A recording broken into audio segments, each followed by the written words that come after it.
Returning and the consequences, they were brutal earlier in her career. Clark dealt with minor injuries, including a sprained ankle, but she played through most of her rookie season. The narrative of her being broken or injured appears to be amplified by clickbait sources to fuel the Europe rumors, but here's the part that nobody saw coming. These incidents, real or exaggerated, have painted a picture of a league that's either failing to protect its biggest star or inherently hostile to her success. This has led some fans to speculate that Clark might seek a safer, more lucrative environment overseas. The idea of Clark joining a European league stems from a well-established trend. Many WNBA players, including stars like Diana Taurasi and Breanna Stewart, have played overseas during the off-season to supplement their incomes, and this is where things go completely off the rails. European leagues, particularly in Russia, Turkey, Spain, and Italy, often offer salaries far exceeding WNBA contracts. For example, Taurasi earned $1.5 million from Ekaterinburg in Russia in 2015, while top European teams can pay between $500,000 and $2 million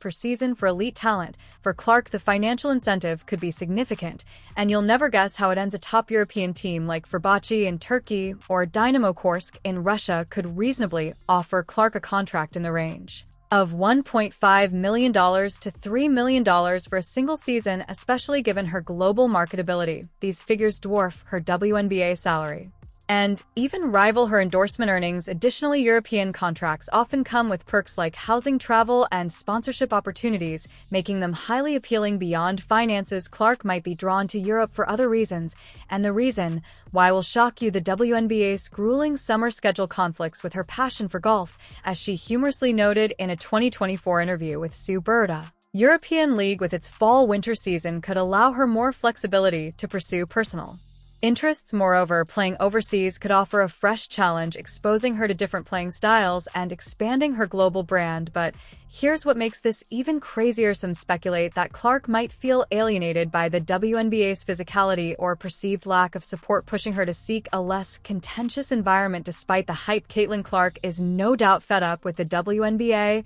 and it's not that she's run out of options. There are many lucrative women basketball teams that will pay top dollar for Caitlin Clark services, although Clark herself stated in 2024 that she almost definitely will not be playing basketball in the offseason. The WNBA season is on, and Indiana Fever's 7-7 in 14 games has been nothing short of underwhelming. On the other hand, Angelbert has overseen a historic 2024 season, with viewership up 170% and a new $200 million annual media deal. She's also pushed for expansion, with new teams set to join in 2025 and 2026.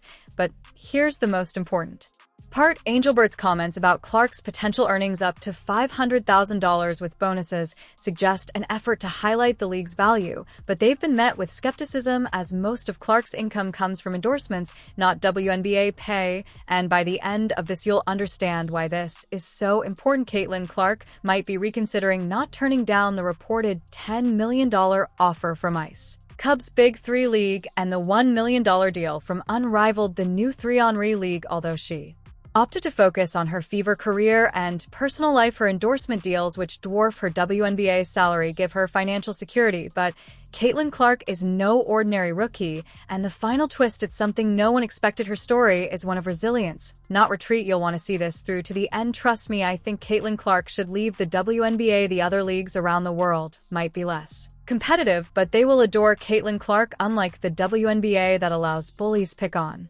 players they don't like. What do you think? If Caitlin Clark goes, will you still support her? The basketball world is watching, and Clark's next chapter will be nothing short of spectacular.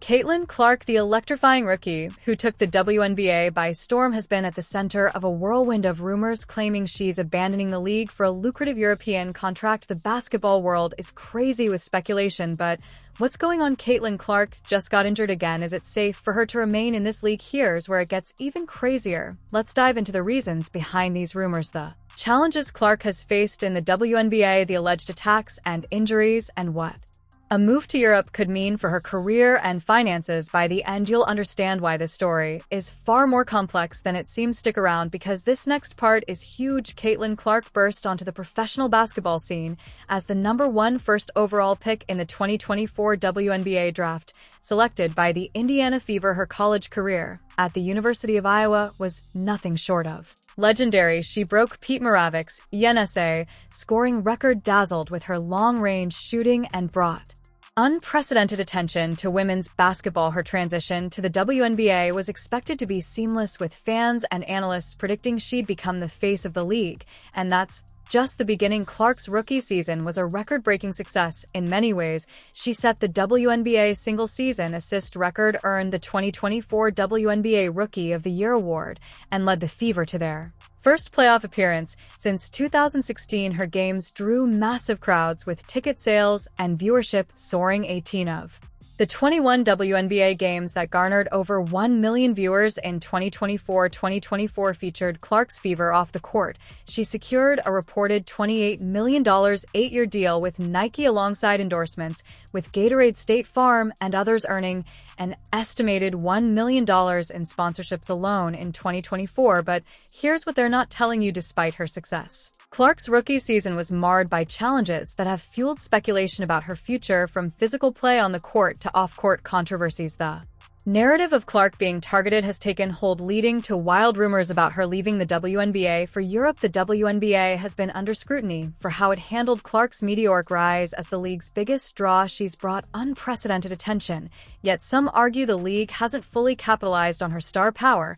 And here's where things take a shocking turn. WNBA Commissioner Kathy Angelbert has faced criticism for comments that seem to downplay Clark's impact or failed to address the challenges she faced. For instance, Angelbert's claim that players could earn up to $700,000 annually was publicly refuted by Seattle Storm's Gabby Williams, who pointed out that such figures are misleading and heavily reliant on endorsements, not base salaries. Clark's 2024 WNBA salary was a modest $76,535, a stark contrast to her endorsement earnings. And if you think that's bad, just wait. Critics argue that the WNBA's structure, low salaries, a short season, and limited roster spots forces players like Clark to endure intense scrutiny and physicality without adequate compensation or protection. The league's collective bargaining agreement, which players opted out of in 2024, has been a flashpoint, with stars like Clark potentially leveraging their influence to push for better pay and conditions. But what happens next will change everything. Social media posts have amplified the narrative that Clark is being unfairly treated. Some fans claim the WNBA is resistant to her stardom, with one user stating, "The WNBA is a mess right now. Caitlin Clark has been targeted every game, and the league is moving closer to irrelevancy, and it's their own doing." Others have gone further, alleging that Angelbert and the league are actively undermining Clark, with one post claiming the commissioner herself is paying off players and referees to destroy Caitlin Clark. These claims reflect a growing sentiment that Clark is facing undue hostility. And the craziest part, it's 100% real. One of the most persistent narratives surrounding Clark is that she's been subjected to excessive physicality on the court, with some fans and commentators labeling it as deliberate targeting. This is where things start getting dangerous. Several incidents have fueled this perception. Remember when Brittany Gurrier body checked Caitlin Clark to the ground and no foul was called, or the racial slur Griner used on the bench with no backlash from the WNBA yet?